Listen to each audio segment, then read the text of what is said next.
Les samouraïs. Guerriers japonais à la réputation effrayante.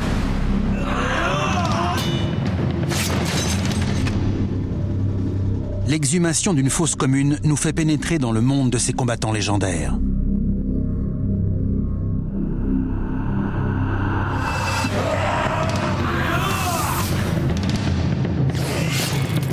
Imaginez ce que c'était de se battre avec ça.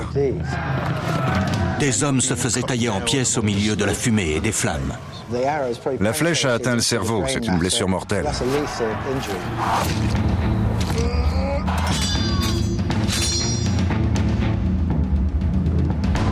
Une enquête scientifique sur leurs blessures révèle la vérité sur la vie et la mort de ces samouraïs.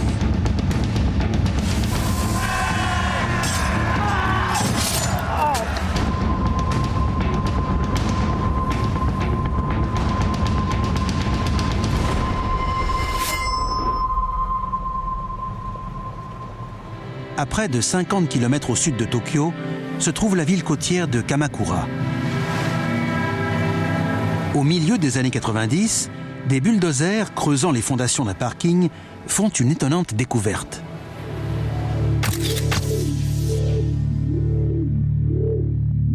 Les ouvriers trouvent un squelette complet. Puis d'autres. Au final, il y a des milliers de corps. C'est une fosse commune.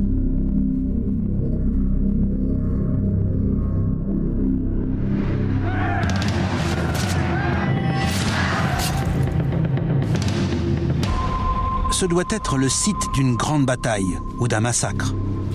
Les scientifiques de l'école de médecine Saint-Marianne, près de Tokyo, vont examiner les ossements.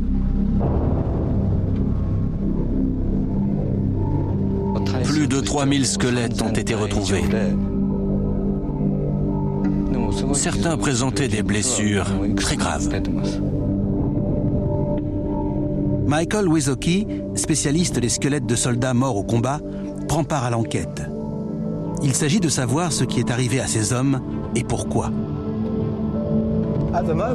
Pour autant que je puisse dire, pour l'instant, on observe ce type de blessure que sur les squelettes japonais du Moyen-Âge. Je n'ai jamais vu de traumatisme d'une telle violence sur un site comparable.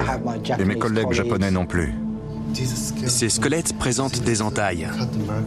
1, 2, 3. Par l'arrière. Ouais. C'est une entaille bizarre. Oui.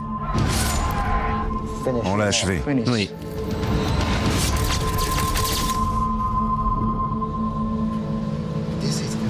Ça cadre avec les marques laissées par les sabres japonais.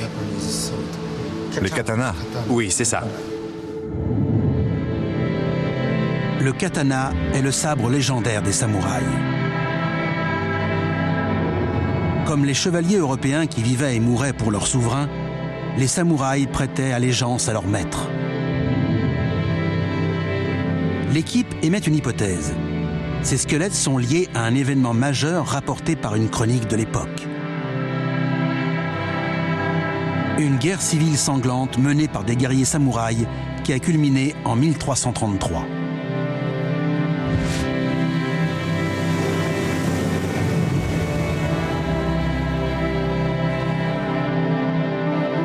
D'un côté, il y avait le shogunat, basé à Kamakura, une dictature militaire dirigée par la famille Hojo.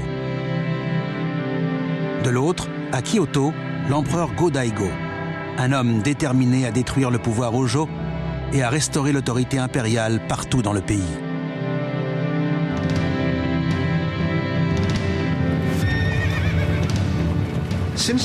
Depuis l'époque du premier shogun, qui était un dictateur militaire, les empereurs étaient relégués à un rôle symbolique.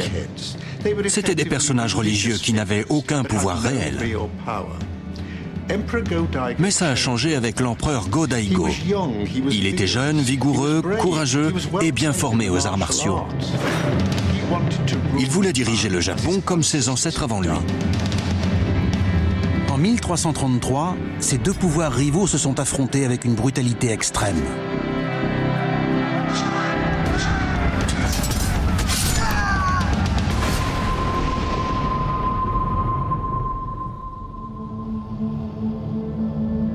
2 squelettes se distinguent des autres. Pour les experts, l'emplacement des corps dans la fosse commune est un indice.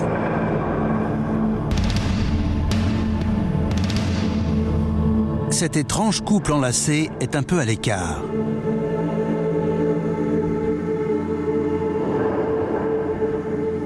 C'est peut-être parce qu'ils sont morts au tout début du conflit. C'est une scène très évocatrice. On est devant 2 squelettes qui ont été inhumés ensemble, dans la même tombe. Les os de celui-ci sont plus fins que ceux de l'autre, qui est plus robuste. Donc on a l'homme ici et la femme. Ces 2 dépouilles, sans doute des amants ou un couple marié, sont un mystère vieux de 7 siècles.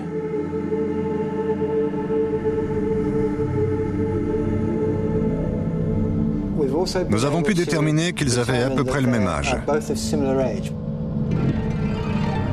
entre 25 et 35 ans.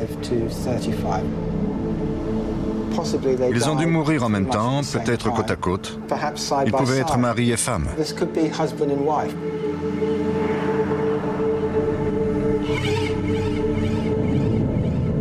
Les traces sur les squelettes évoquent le style très particulier des combats au katana. Les duels de samouraïs impliquent une série de coups bien définis. Un par un, ils doivent faire plier l'adversaire. Le squelette de cet individu présente des blessures graves et très violentes.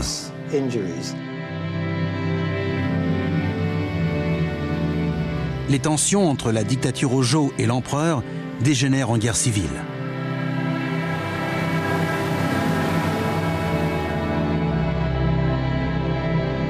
Ce samouraï Hojo, sa femme et leur enfant vivent près du bastion de Kamakura.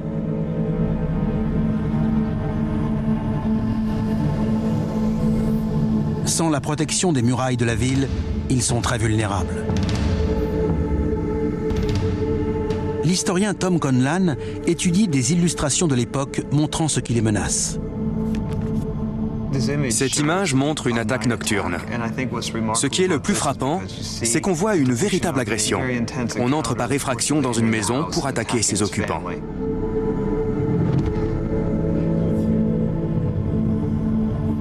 Cette famille est en danger. Un samouraï au service de l'empereur est en mission secrète. Pour tromper l'ennemi, il a revêtu l'armure noire des Hojo. Hojo! Prépare-toi à combattre!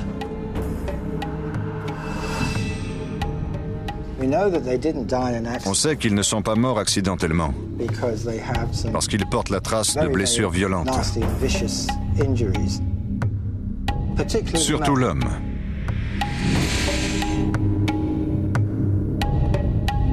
Le duel au katana commence.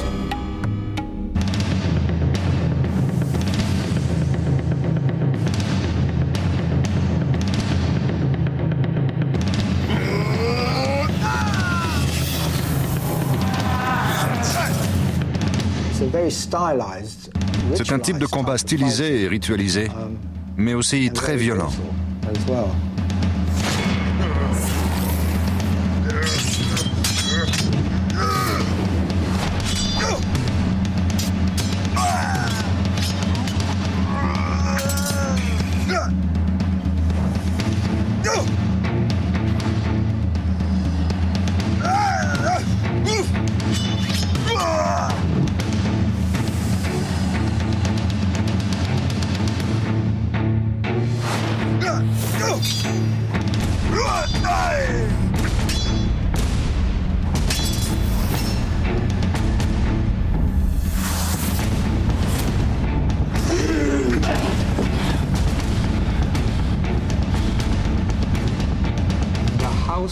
Une maison était vue comme une zone autonome.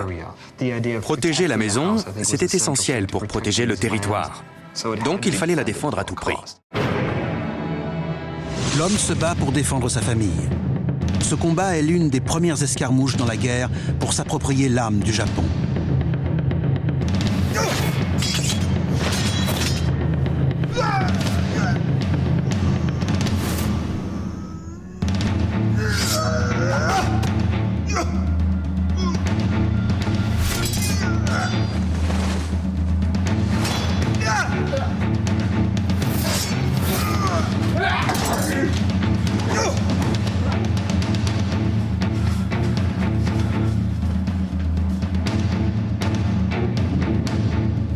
Le samouraï Hojo subit une première blessure, un coup de katana au bras gauche.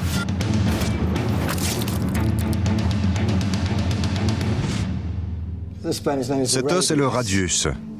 Il se trouve ici, sur toute la longueur de l'avant-bras, jusqu'à l'articulation du pouce. On voit une série de profondes entailles. C'est un traumatisme violent infligé avec un sabre.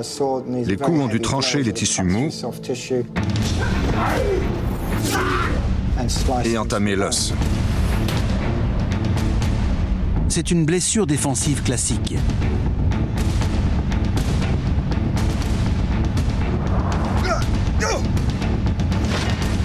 Le bras est inutilisable au combat, mais le coup n'est pas mortel. Le samouraï Hojo continue à se battre avec l'autre main.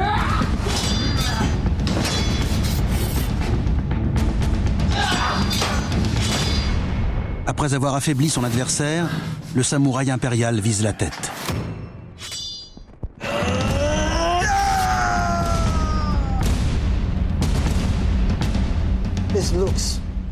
Là, il n'y est pas allé de main morte. On a une série d'entailles. Il y a eu de nombreux coups à la tête. Ça faisait partie du style de combat de l'époque, et c'était courant de faire pleuvoir des coups sur le crâne. Mais aucun n'est vraiment mortel. Ça fait beaucoup de dégâts avec des petits bouts d'os qui volent à chaque coup. On est assez sonné. Il y a beaucoup de sang. Mais ce n'est pas obligatoirement mortel.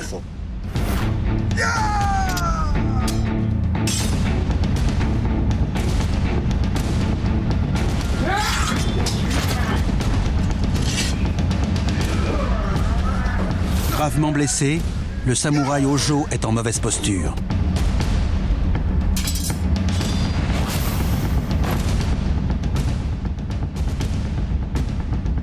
Michael Wisoki, archéologue judiciaire, se concentre sur les coups qui l'ont achevé. D'après les marques, on voit aussi qu'avec cette dernière entaille, le schéma s'est inversé. On dirait bien qu'après avoir reçu de nombreux coups sur la tête, cet individu a tourné le dos à son adversaire et en a reçu un dernier à l'arrière du crâne.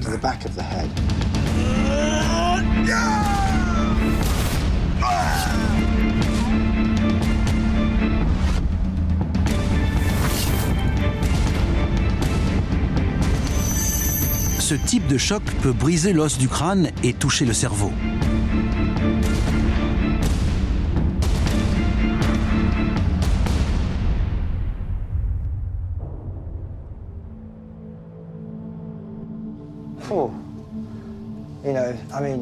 La guerre, c'est toujours extrêmement violent. Mais imaginez ce que c'était de se battre avec ça.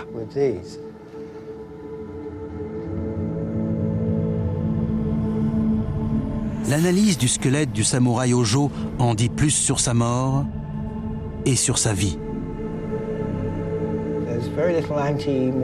Il y a très peu de traumatisme antémortem. Quand on étudie des soldats aguerris qui étaient payés pour combattre, on voit qu'ils ont participé à de nombreuses batailles et subi de nombreuses blessures qui ont guéri. Mais là, on a plutôt l'impression que c'était un homme du peuple enrôlé pour être soldat, parce que la situation était désespérée. Comme de nombreux samouraïs se mettant au service de leur seigneur, la victime sait manier le sabre, mais n'est pas un soldat de métier.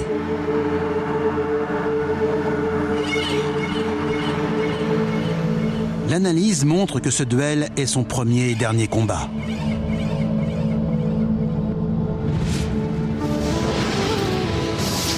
Les affrontements de samouraïs sont très codifiés.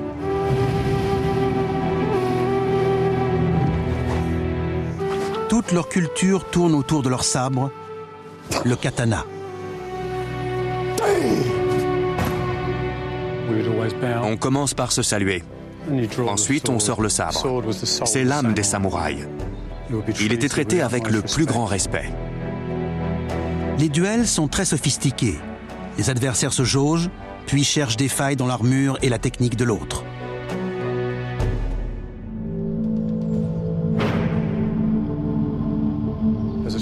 Quand le coup arrive, je le bloque. Mais comme il est rapide, il se remet en position et frappe de nouveau. Et je le bloque encore.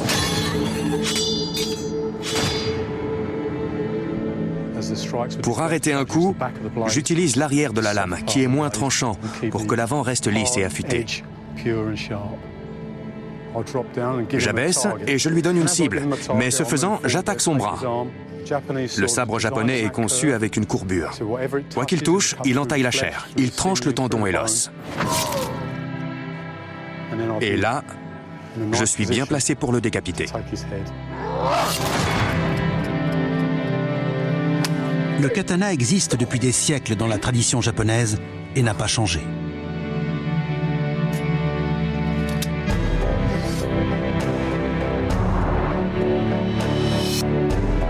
Il y a 700 ans, la conception du sabre a des années-lumière d'avance sur les armes contemporaines.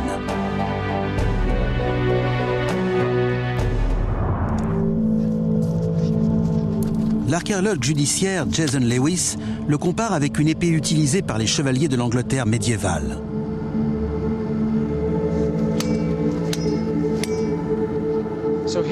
Ici, on voit quelque chose de typique des épées européennes. On n'entaille pas en profondeur, mais sur des surfaces très larges. Comme on s'y attend, l'épée brise l'os en deux. La lame est assez lourde et épaisse pour produire un traumatisme contondant, et le choc assez violent pour casser le fémur d'une vache.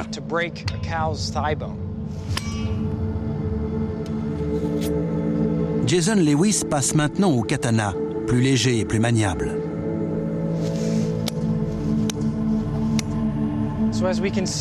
On voit que les marques sont très longues et les parois plus droites, parce que la force du katana est dirigée directement dans l'os.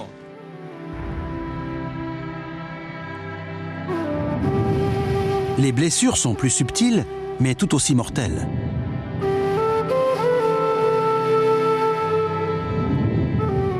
Le katana est un tueur précis, si léger qu'un enfant peut le brandir.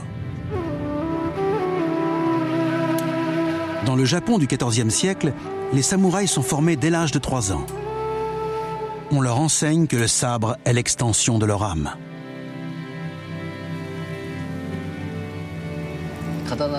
Ils pensaient que Dieu vivait dans le sabre et les protégeait des blessures.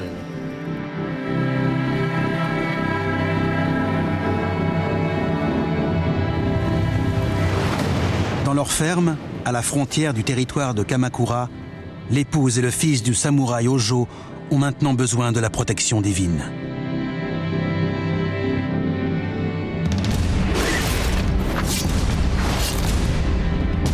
Le samouraï impérial veut éliminer le reste de la famille.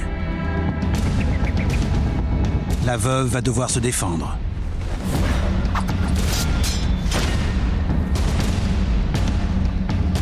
Elle se bat pour son enfant et sa maison.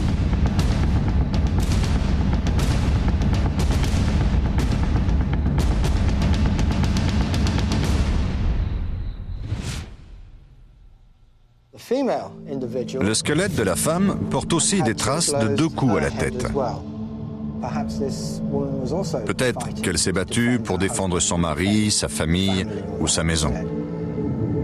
Ces blessures révèlent qu'elle a affronté l'assassin envoyé par l'empereur. C'est la preuve de l'égalité des sexes dans le Japon médiéval. L'un des grands chapitres méconnus de l'histoire japonaise, c'est l'implication des femmes dans les guerres. Les textes y font très peu référence. Mais ceux qui en parlent disent qu'en temps de crise, les femmes samouraïs se battaient aussi courageusement que les hommes. On ne faisait pas de distinction entre les sexes en considérant les femmes comme des civils ou des non-combattants. S'ils appartenaient à la famille d'un guerrier, les hommes et les femmes étaient à peu près logés à la même enseigne. Les femmes n'étaient peut-être pas motivées par la loyauté à leur clan ou au shogun. Peut-être qu'elles défendaient avant tout leur maison. Mais toutes celles de la classe des samouraïs étaient formées au maniement des armes, au cas où.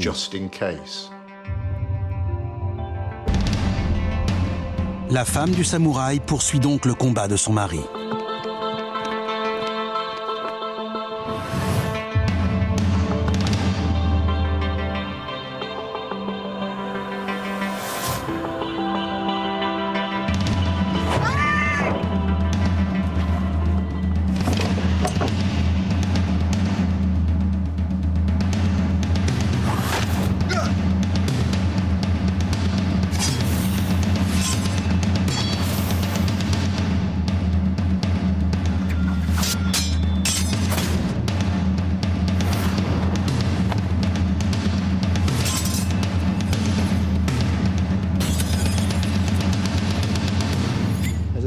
Une entaille nette, mais qui ne traverse pas.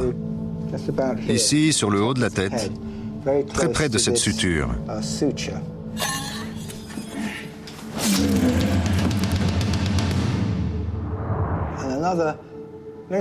Et une autre marque ici, sur l'os occipital. Comme il n'y a pas de signe de cicatrisation, nous savons que ces coups sont survenus peu avant la mort. L'assaillant voulait vraiment éliminer ces gens.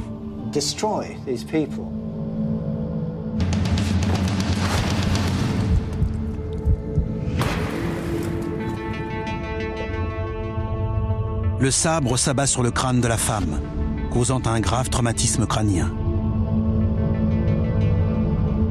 Elle meurt en quelques secondes.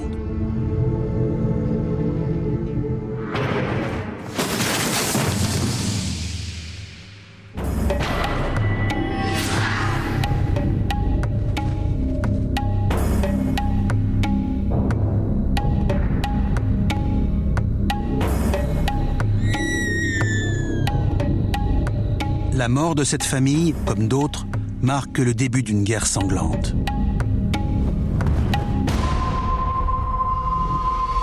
L'armée impériale avance vers la ville fortifiée des Hojo.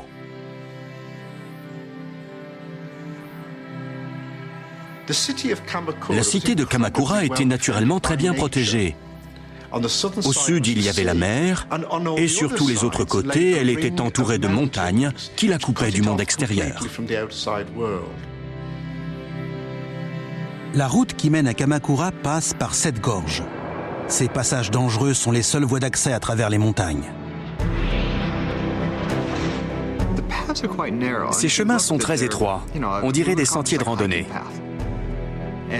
On imagine les guerriers traversant une gorge, visés par les flèches ennemies depuis les hauteurs.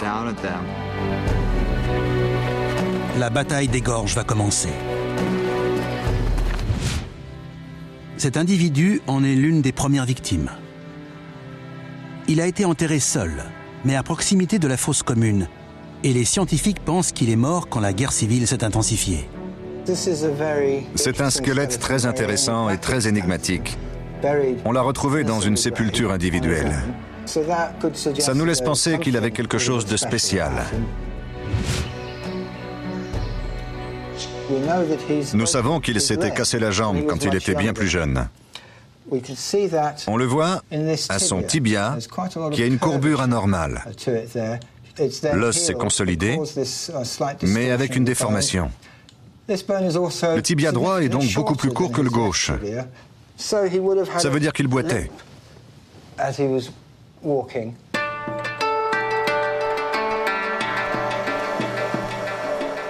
Ce handicap est sans doute un indice sur la fonction de cet homme. Il devait être moine. Beaucoup de moines avaient choisi cette voie parce qu'ils avaient un problème physique qui les empêchait de travailler. C'est pour ça qu'ils entraient dans les ordres. C'est intéressant parce que, d'après les spécialistes, et selon plusieurs textes historiques, de nombreux jeunes hommes tués au combat étaient des moines. Tandis que l'attaque impériale se renforce, tous les Hojo en âge de combattre, y compris les moines, participent aux combats qui se termineront par un bain de sang.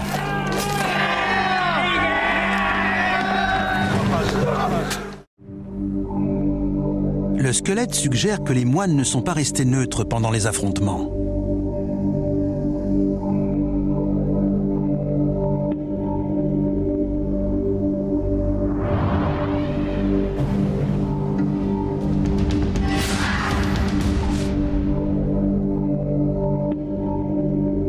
Tout au long de l'histoire du Japon, les moines guerriers et les monastères bouddhistes ont joué un rôle majeur dans les guerres.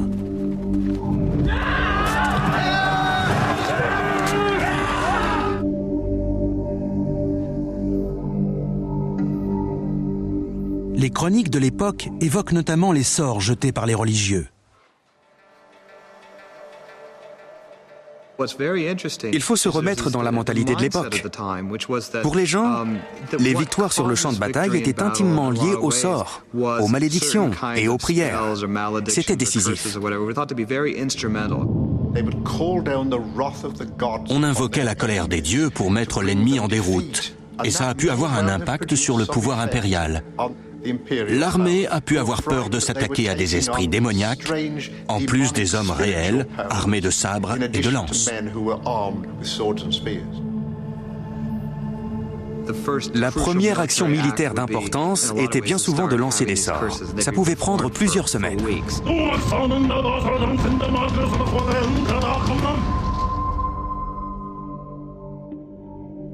On a la preuve écrite qu'en temps de crise, les moines allaient aussi au combat.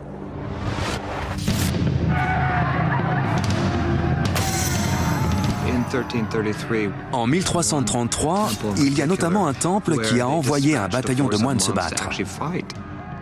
Du coup, c'était eux qui devaient réaliser les malédictions lancées contre l'ennemi.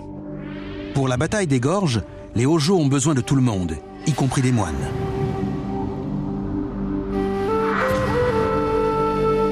Les combats ne se font pas uniquement au sabre. Le terrain accidenté est idéal pour les embuscades depuis les hauteurs. Les samouraïs Hojo peuvent décocher des flèches sur les hommes de l'empereur qui tentent de les envahir.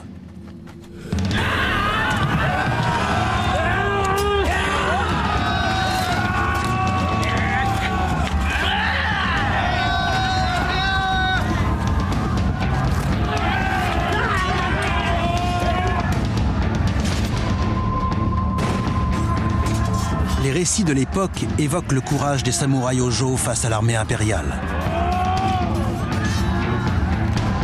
Les assaillants avançaient à chaque fois avec des renforts, si grand était leur nombre. Et les défenseurs tenaient farouchement leur position, si essentiel était leur bastion. Tel le tonnerre, leurs chants de guerre et leurs cris de ralliement sur les trois flancs de montagne firent vibrer les cieux et trembler la terre. Le Taiheiki, chronique de la Grande Paix.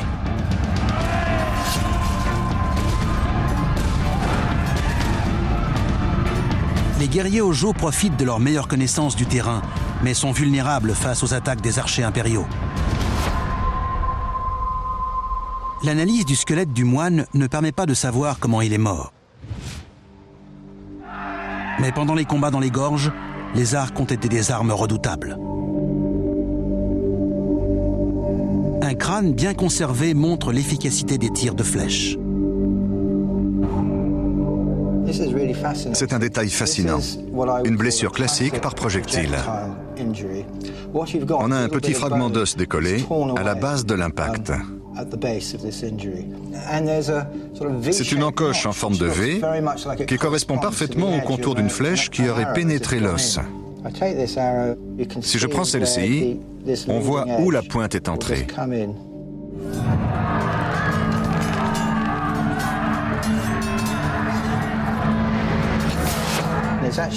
Elle est arrivée de cette direction Le samouraï a dû tourner la tête pour l'esquiver. Du coup, elle est entrée par le côté et non par l'avant.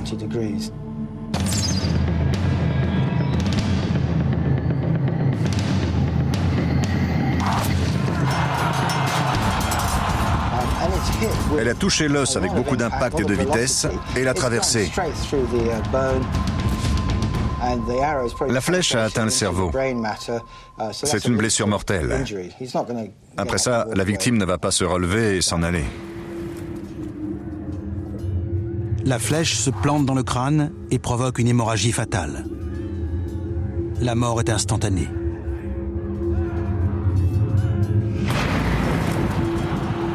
Mais l'homme n'est pas mort pour rien. L'armée impériale ne parvient pas à traverser les 7 gorges. Pourtant, il lui reste un moyen de pénétrer au cœur du territoire Hojo.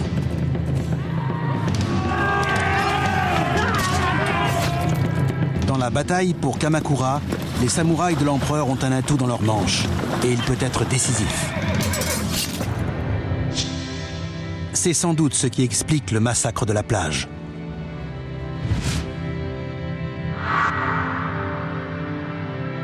Un squelette attire l'attention des chercheurs. Ce crâne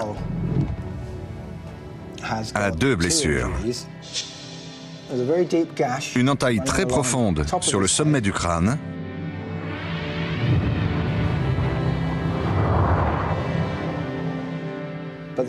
mais aussi un autre impact à l'arrière de la tête. Un sabre a tranché l'os d'un coup.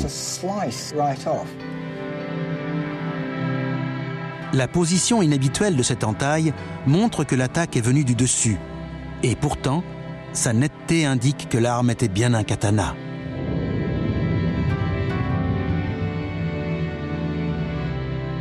La clé du mystère se trouve au milieu des squelettes. Des chevaux. Les 2 blessures sont tout en haut du crâne. Donc c'était peut-être un fantassin attaqué par un cavalier qui a pu passer à sa portée. Le 2e coup est incliné et il a tranché le crâne au lieu de faire une entaille comme on en voit sur les autres squelettes.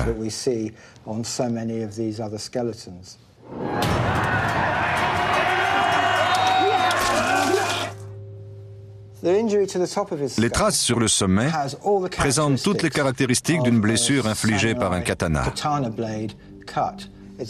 La longueur cadre avec celle de la lame qui frappe par le côté. Comme ça.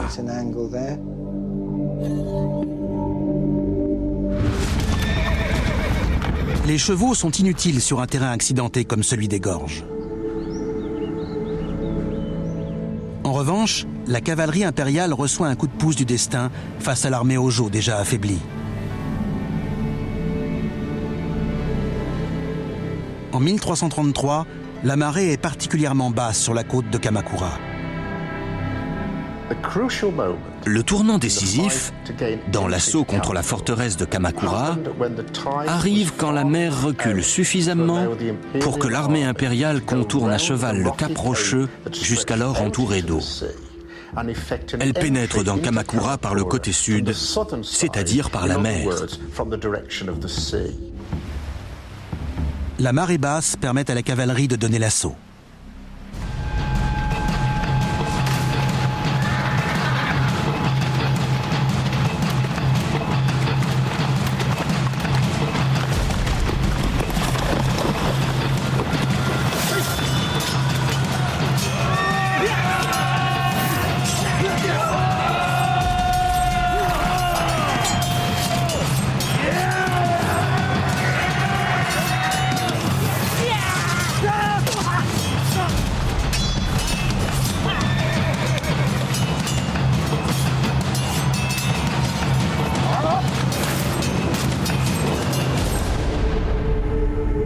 Le nombre de morts du côté Hojo montre que l'affrontement a viré au bain de sang.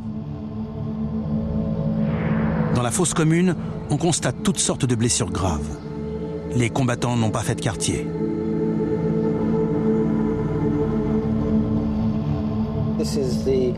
Voilà l'os du bassin du côté gauche. On y voit une entaille. Je vais vous montrer sur le squelette qui est là. L'entaille est située ici. L'angle nous montre que le coup est venu d'en haut. Donc, je dirais que la victime était au sol et que quelqu'un l'a transpercé de son sabre, comme ça, pour l'achever. La lame du katana, plantée dans l'abdomen, touche le bassin et provoque une hémorragie interne. Le samouraï Hojo se vide de son sang et meurt. Ça pouvait être une sorte de coup de grâce, comme on en donnait souvent aux soldats blessés à terre.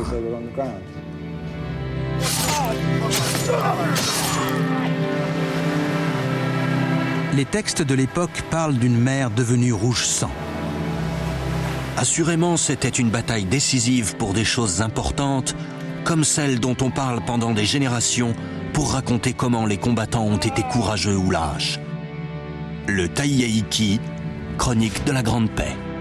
Les squelettes d'une autre fosse commune montrent la brutalité de la mise à mort des vaincus.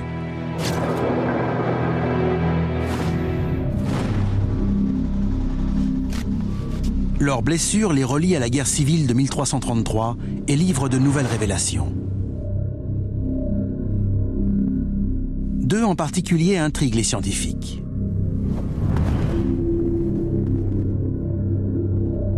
La plupart des corps retrouvés sur la plage sont complets. Mais deux crânes sont à l'écart et leurs lésions sont inhabituelles. Tous deux ont été décapités d'un coup à l'arrière de la tête.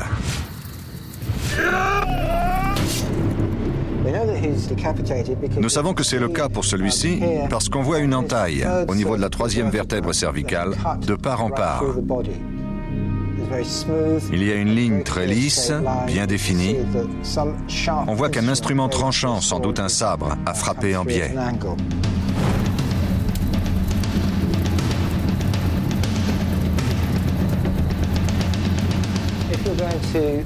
Si vous voulez décapiter quelqu'un, vous devez viser la troisième ou quatrième vertèbre cervicale. Si c'est la première ou la deuxième, vous risquez de toucher l'arrière du crâne et de déraper sur la mâchoire de l'autre côté.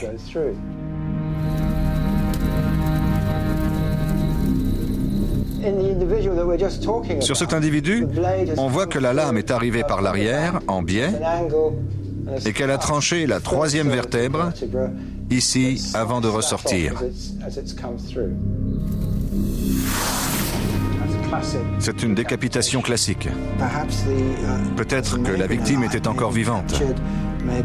Après avoir été capturée, elle devait être à genoux, la tête baissée, quand le sabre est tombé pour la décapiter.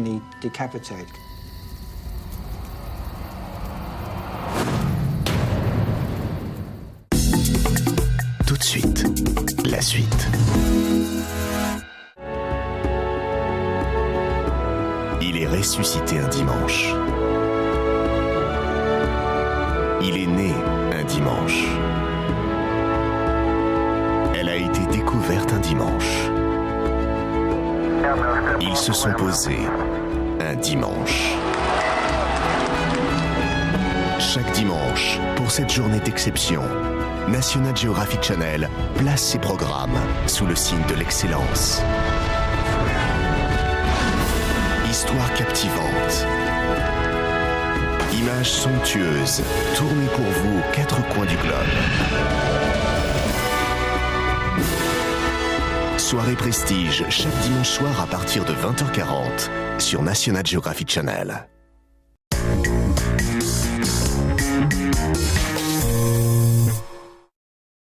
Le Grenat Guadeloupe Tour avec Priscilla Telmont, la série qui vous fait découvrir les îles de Guadeloupe autrement. C'est de la bombe, bébé! Grave. Sur lesilesdeguadeloupe-tv.com. L'histoire de Lancia s'écrit avec élégance depuis plus d'un siècle. Une histoire de style, une histoire de distinction,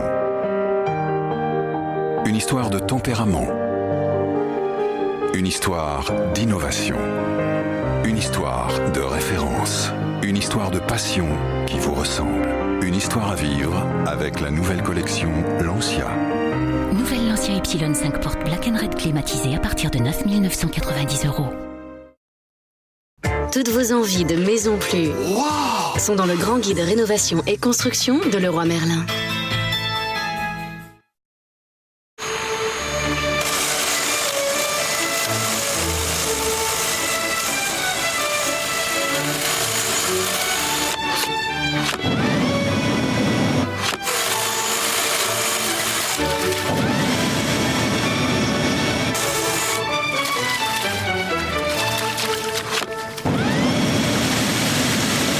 Changer d'outil rapidement? Steelbox, une même batterie pour tout faire. Steel, la performance est notre exigence. Si l'amour est une réaction chimique, nous croyons alors que la chimie a de grandes chances de faire de ce monde un endroit plus harmonieux. La chimie œuvre pour que le sparadrap finisse par aimer l'eau, que les familles aient moins peur des factures d'énergie, et même pour que les voitures et les centres-villes cohabitent mieux.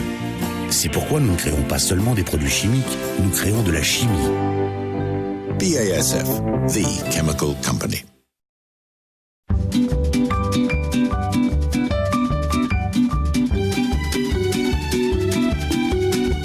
La vie est plus belle en between. Pour le plaisir et l'évasion, le Rock Rider 5.1 à 199,95 €.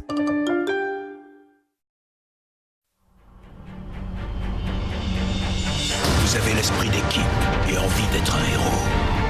Vous aimez le bruit des explosions et l'odeur du métal encore fumant. Rejoignez 18 millions de joueurs pour d'intenses affrontements en ligne. World of Tanks, jouez gratuitement sur tankist.fr. On fait comment pour être bien dans sa banque en 2012? Hop, hop, et hop. Hop, hop, hop, et... Hop, hop, hop, hop, hop. Et hop, on ouvre un compte courant ING Direct et on rejoint les 97% de clients compte courant satisfaits d'ING Direct. Changer d'air bancaire. ING Direct.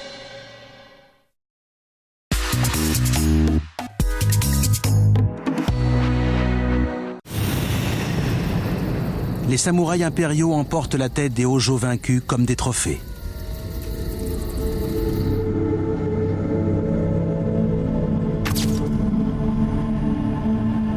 Ce rituel macabre laisse plus de 500 squelettes sans tête dans les fosses communes.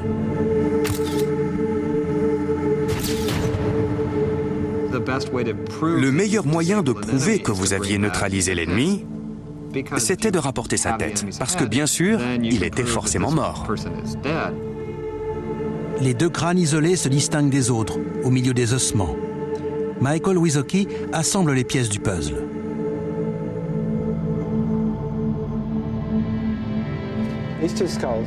Ces deux crânes ont été retrouvés ensemble. On a un homme plus âgé et un plus jeune. On le voit à leur crâne. Les sutures crâniennes de celui-ci sont soudées et commencent à disparaître. L'os se forme par-dessus, ce qui prouve qu'il est plus vieux que l'autre.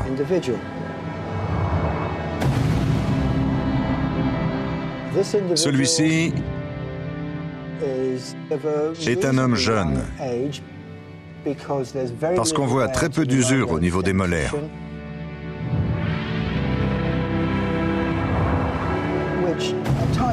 Ça cadre avec ce qu'on sait des habitudes de l'époque. Très souvent, un maître samouraï plus expérimenté était accompagné d'un jeune assistant, sans doute en formation pour prendre le relais de son professeur.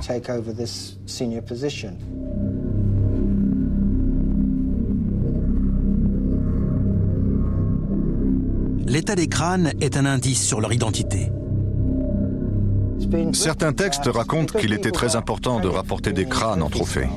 Mais comme il arrivait que les victimes ne soient pas particulièrement prestigieuses, on mutilait leur visage pour les rendre méconnaissables. Ici, on n'a aucune trace de mutilation. Donc c'était sans doute des samouraïs très connus. Des samouraïs Hojo de haut rang ont dû attirer l'attention de l'armée impériale.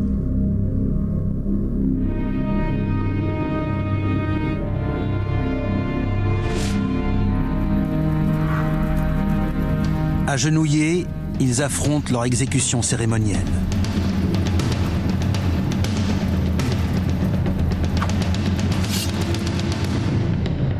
Un seul coup de sabre suffit à sectionner la moelle épinière. La mort est instantanée.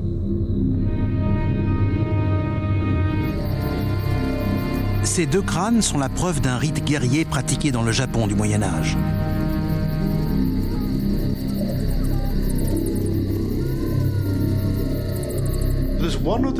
Il y avait une autre tradition qu'on connaît peu.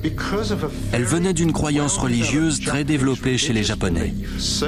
Pour les samouraïs de haut rang, la coutume voulait que leur tête soit rendue à leur famille après leur décapitation. L'exécution des chefs des samouraïs Hojo marque la fin de la bataille de la plage de Kamakura. La cité est désormais à la merci des hommes de l'empereur. Et leur vengeance est sans pitié.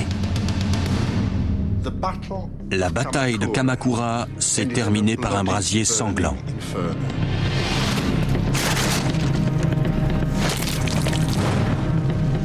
La ville était en feu. On se battait partout. Des hommes se faisaient tailler en pièces au milieu de la fumée et des flammes. Les Hojo qui ont survécu au combat et à la prise de leur cité fuient dans les collines. À la fin de la bataille de Kamakura, la famille Hojo s'est retirée dans les montagnes, autour de Kamakura, où elle a commis le plus grand suicide collectif de l'histoire japonaise. Pendant que Kamakura brûle, des centaines d'Hojo respectent le code des samouraïs.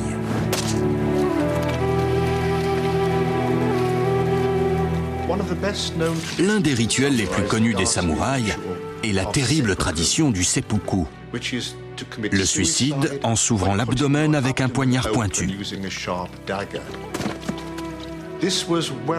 C'est une tradition enracinée dans l'histoire des samouraïs et ils savaient tous qu'ils devaient suivre cet exemple pour sauver leur honneur quand ils étaient vaincus au combat et n'avaient aucune issue. La chute de Kamakura entraîne la disparition du shogunat Hojo. L'empereur Go-Daigo prend le pouvoir et devient le chef incontesté de tout le Japon. Cette transition politique et la destruction dramatique de Kamakura sont des événements uniques dans l'histoire japonaise. Avec l'anéantissement de la famille Hojo, l'empereur Go-Daigo a atteint son objectif. Il peut désormais régner comme ses ancêtres l'ont fait des siècles plus tôt. On a tendance à voir ces batailles comme des épisodes héroïques. Mais c'était aussi de grandes tragédies humaines.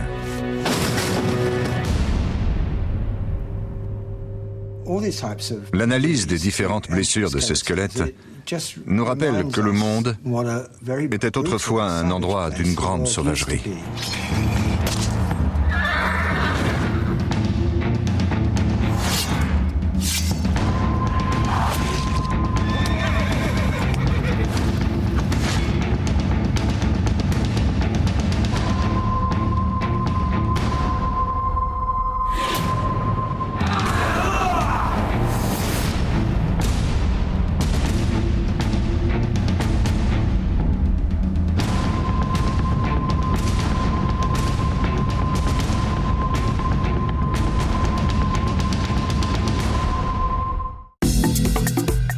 Sur National Geographic.